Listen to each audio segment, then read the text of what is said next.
All right, we're going to go over the area notes for prisms. So we have different polyhedra that are prisms and pyramids. We're going to be talking about prisms, and they are prisms because the sides, the faces around the sides are all rectangles. So the general formula is just to think about it. You have two bases, and then you add up the rectangles. That's kind of a general. I'll give you something more specific in a little bit.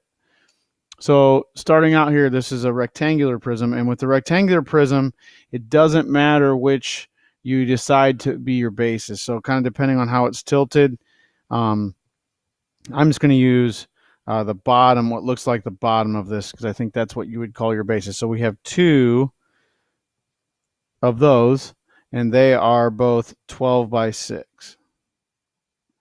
So that's the area of the bases. Plus, to that, we're going to add all the rectangles. So I have a rectangle here that is 2 by 6. And I have the same 2 by 6 rectangle over there. So I have two of those.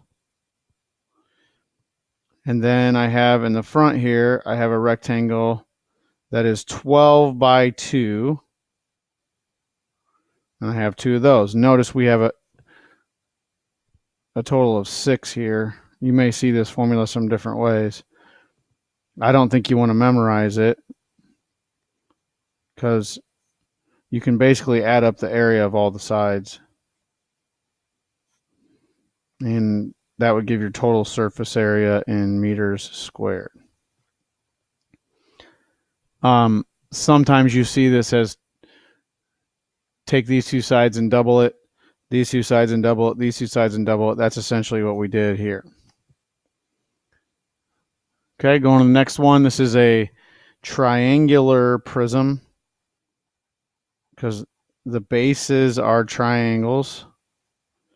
So I need to find the area of my bases and double it. So the area of a triangle, there's multiple ways to find it. In this case, we're going to find it by taking 1/2 base times height. The base is 8, the height is 3. And taking that times 2. So 2 times the area of the bases, that gives me a total of 24 because the area of this is 12 and the area of this is 12. And then I have 3 rectangles. The front rectangle is 8 by 8. This back rectangle right here, I'll trace it in a different color. This back rectangle is 5 by 8. And this side rectangle over here is also 5 by 8. It's an isosceles base. So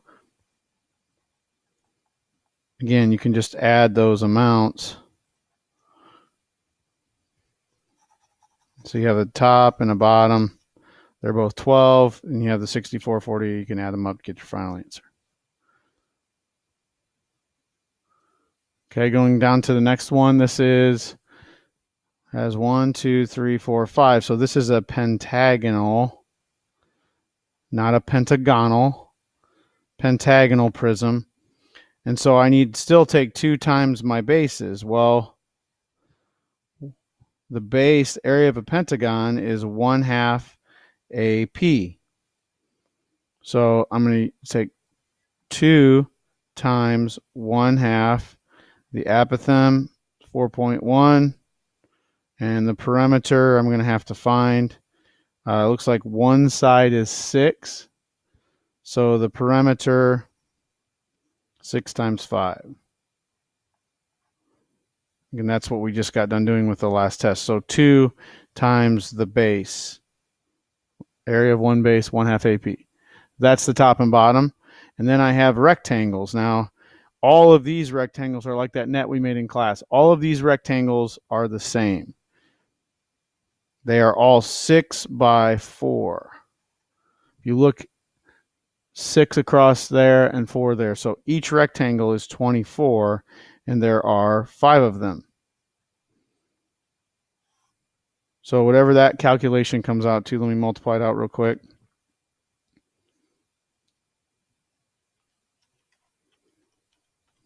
$123 plus 120 here, 243 inches squared. I'm going to skip number 5. It is like number 2.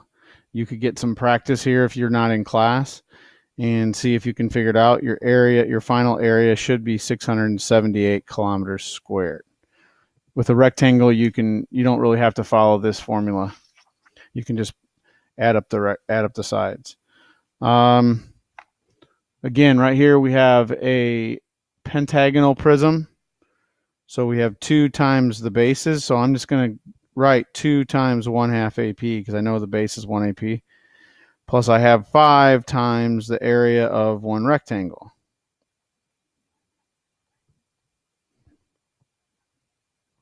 Two times 1/2 AP. Well, 2 times 1/2 is 1. So I can just take the apothem times the perimeter. Now just be careful on the perimeter. There's 3 numbers here. Just make sure you pick the right one for the perimeter. The apothem is 5.5 and the perimeter is 8 times 5, which is 40. So that's your area of your bases. And then for the rectangles, all of the rectangles are 8 by 11. And it helps to highlight one of them because you know it's a regular. So we have 5 rectangles times 88 in each rectangle. So 5 times 88 is 440. And this is 220, so we have 660 feet squared. So these other 2 that are on here, maybe if we get a chance in class, we'll talk about them. I'll talk about them right now. Again, if you follow your formula, both bases are 2 times the base plus the rectangles. Well, the bases are trapezoids here. So 2 times the area of the trapezoid, which is 1/2 base 1 plus base 2. So I'm looking at my trapezoid. Base 1 is 8. Base 2 is 5.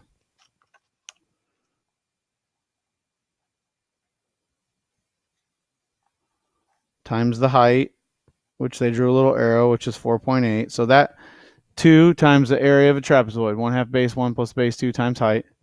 And then the rectangles, you have, if you kind of work your way around, you have a 5 by 12 on that bottom there. You have a 5 by 12 right here.